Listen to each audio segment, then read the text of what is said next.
25 నుంచి భారత్ గౌరవ రైలు దివ్య దక్షిణ యాత్ర పర్యాటకులు భక్తుల కోసం ప్రత్యేకించి మే 25 నుంచి 9 రోజుల పాటు భారత్ గౌరవ రైలు దివ్య దక్షిణ యాత్రకు బయలుదేరుతుందని ఐఆర్సీటీసీ అధికారులు తెలిపారు.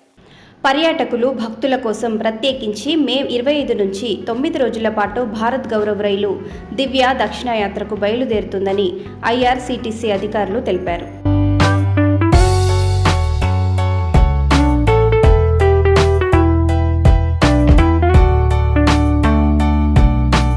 సికింద్రాబాద్ నుంచి బయలుదేరే ప్రత్యేక రైలు యాత్రలో భాగంగా పర్యాటకులు భక్తులు తిరువణ్ణామలై, అరుణాచలం, రామేశ్వరం, మదురై, కన్యాకుమారి, త్రివేంద్రం, తిరుచి, తంజావూరు క్షేత్రాలను సందర్శించేందుకు ఏర్పాట్లు చేసినట్టు తెలిపారు.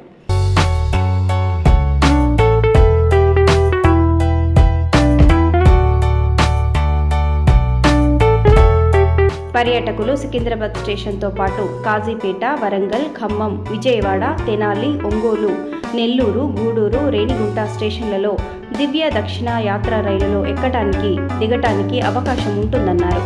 రైలులోనే ఉదయ అల్పాహారం, కాఫీ లేదా టీ, మధ్యాహ్న భోజనం, రాత్రి అల్పాహారం అందించనున్నట్లు పేర్కొన్నారు.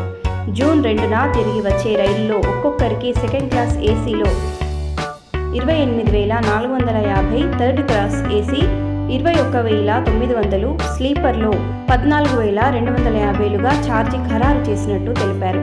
మరిన్ని వివరాలకు IRCTC south central zone Secunderabad mobile number 9281495845 మరియు 9281495843 మరియు 9701360647లలో సంప్రదించవచ్చునని సూచించారు.